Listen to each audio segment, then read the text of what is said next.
नमस्कार, मी पुष्पवती चंद्रकांत मोरे, अंगणवाडी सेविका व्हिडिओ भगिनींनो तुमच्या आवडत्या चॅनलवर म्हणजेच ॲक्टिव्ह चॅनल तुमचं खूप खूप स्वागत करते। सर्वप्रथम आपल्या पूर्ण महाराष्ट्रातील माझ्या भगिनींना सावित्रीबाई फुले जयंतीच्या सर्वप्रथम खूप खूप शुभेच्छा। आणि त्यानंतर ज्या माझ्या आझाद मैदानावर म्हणजेच मुंबईच्या मोर्चाला ज्या भगिनी पोहोचल्या त्यांचं देखील मनापासून स्वागत करते, कारण थंडीचे दिवस आहेत आणि आपल्याला खूप हाल अपेष्टा करून तिथपर्यंत जावं लागतं। मी स्वतः नागपूरच्या मोर्चाला जाऊन मला कळलेलं आहे आणि भगिनींनो मी का आले नाही, कारण की मला फॅमिली हेल्थ इश्यू असल्यामुळे मी तिथं पोहोचू शकले नाही। परंतु मी याआधी जे मोर्चे झाले नागपूरचा असो जिल्ह्यावरचा असो मी सगळ्या ठिकाणी असते, म्हणून आपण काही भगिनींना वाटेल की ताई नुसतं घरून बोलतात इथं येत नाही, कृपा करून हा गैरसमज काढून टाका। मला पण फॅमिली आहे त्याच्यामुळे थोडा प्रॉब्लेम असल्यामुळे मी येऊ शकले नाही। परंतु आजचा व्हिडिओचा विषय जे आपण तिथं सगळ्या बसलेल्या आहात तिथली परिस्थिती आपल्या सगळ्यांना माहिती आहे, त्याच्या संदर्भातील थोडं मला बोलायचं आहे। फक्त तुम्ही ते पूर्ण ऐकावं एवढीच विनंती करेल। बघा भगिनींनो, आजपर्यंत दिवसभरात जे जे झालं म्हणजे आपल्याला जे आपले माजी मुख्यमंत्री उद्धव ठाकरे आपल्याला भेट देऊन गेले, आपल्याशी त्यांनी चर्चा केली हे देखील मी ऐकलं। त्याच्यानंतर आपल्या करंटच्या जे आपल्या अदिती तटकरे मॅडम आहेत म्हणजे ते आपल्या महिला बालकल्याण मंत्री त्यांचं पण बोलणं मी ऐकलं आणि दीपक केसरकर आमदार जे आपल्या माननीय मुख्यमंत्री यांचं निरोप घेऊन आपल्याशी संवाद साधला ते देखील मी ऐकलं।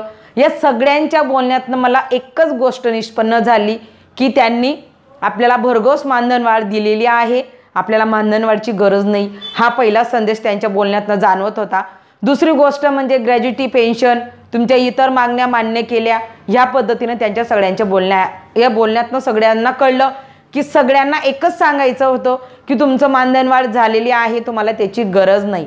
भगिनींनो एक गोष्ट लक्षात ठेवा, माझा जो मुद्दा आहे तो मुद्दा हा मी फक्त युनियनपर्यंत मला हा मेसेज द्यायचा आहे की जे शिक्षण मंत्री आहेत ते आपल्याशी संवाद साधून गेले, दीपक केसरकर ते आपल्याशी बोलून गेले आणि त्यांच्या बोलण्यातनं आपल्याला ग्रॅज्युटी असेल पेन्शन असेल किंवा इतर विषय असतील तर याच्या संदर्भात ते आपल्या सिस्टम मंडळशी जी आपली चर्चा होणार आहे आता, तर त्या सिस्टम मंडळशी चर्चा करत असताना म्हणजे आदिती तटकरे मॅडम असतील दीपक केसरकर असतील यांच्या बोलण्यातनं एकच गोष्ट लक्षात आली की मानधनवाढीच्या विषयासंदर्भात त्यांनी कुठली वाच्यता केलेली नाही।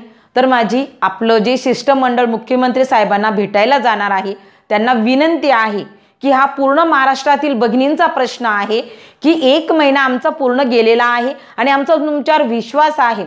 मी परत एकदा सांगते की सिस्टम मंडळ युनियनचं जे पूर्ण आपले जे कृती समितीचं सिस्टम मंडळ आहे यांच्यावर आमचा पूर्ण विश्वास आहे की आमची पहिली प्रमुख मागणी आहे, मला माहिती आहे वेतन श्रेणी लागू करणं शक्य होणार नाही, पण भरघोस मानधनवाढ होणं हे मात्र नक्कीच आमचं पहिली मागणी आहे आणि आपण देखील ही मागणी लावून धरावी।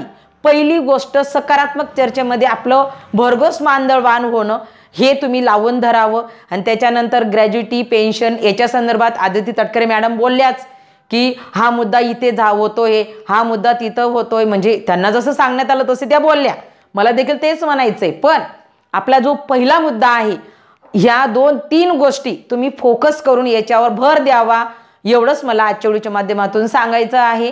जो ग्रुप तयार केलेला आहे ग्रुपवर देखील भगिनींचं हेच डिस्कशन सुरू आहे की त्याने बोलण्यातनं देखील कळतं सगळ्यांना, मीडियावर आता ही चर्चा सुरू आहे त्याच्यावरनं नक्कीच कळतंय की मानधनवाढीच्या संदर्भात कोणीच बोलायला तयार नाही।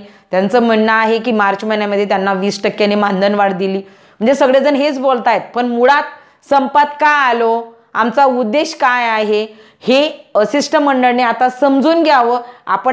आम्ही सगळे आपल्या सोबत आहोत आणि आमचा आपल्यावर विश्वास आहे, म्हणून आपण पहिली आमची भरीव मानधनवाढ ही मागणी आधी त्यांच्या समोर मुख्यमंत्री साहेबांशी चर्चा करावी, एवढंच साऱ्या भगिनींचं म्हणणं आहे। आणि त्याच्यानंतर ग्रॅज्युटी असेल पेन्शन असेल हे देखील मुद्दे तेवढेच महत्त्वाचे आहेत, म्हणून 3 मुद्दे आधी भरघोस मानधनवाढ, त्याच्यानंतर ग्रॅज्युटी आणि तिसरं पेन्शन लागू होण्यासंदर्भात ह्या 3 गोष्टीवरच आपण फोकस करावा। आणि इतर गोष्टी आपण नाही सांगितल्या किंवा त्यांनी नाही मान्य केल्या तरी आमचं काही म्हणणं नाही, पण ह्या 3 मागण्या ह्या प्रमुख आहेत आणि त्याच्यातली पहिली मागणी ही खूप महत्त्वाची आहे, याच्यावर आपण आधी फोकस करावा, एवढंच माझं शिष्टमंडळ म्हणजेच युनियनला सांगणं आहे। आणि हा निरोप आपल्या सगळ्या भगिनींच्या माध्यमातून मी देत आहे। सगळ्या भगिनींचं म्हणणं आहे, अगदी पूर्ण महाराष्ट्रातील जो ॲक्टिव्ह अंगणवाडी कम्युनिटी ग्रुप केलेला आहे त्याच्यामध्ये पूर्ण महाराष्ट्रातील भगिनी आहेत आणि त्या भगिनींचा हा निरोप आहे। आणि हा निरोप युनियनला देण्यासाठीच मी व्हिडिओ केलेला आहे। जरी मी घरी असेल तरी हा निरोप युनियनपर्यंत पोहोचवणं हे माझं काम आहे। मला अडचण असल्यामुळे येऊ शकले नाही, परंतु आपण हा मुद्दा नक्कीच जे शिष्टमंडळ जाणार त्यांनी चर्चा करावी आणि याच्यावर बोलावं, एवढंच मला सांगायचं होतं। व्हिडिओ आवडला तर लाईक करा आणि मी जे विषय मांडले ते बरोबर आहेत का याच्यासाठी तुम्ही कमेंट नक्कीच कराव्यात, एवढंच मी सांगते। आणि व्हिडिओ जरा व्हायरल करा जेणेकरून त्यांच्यापर्यंत पोहोचेल, याची व्यवस्था आपण सगळ्या भगिनींनी करूया, एवढंच सांगते। आणि आजच्या व्हिडिओपुरतं एवढंच, धन्यवाद।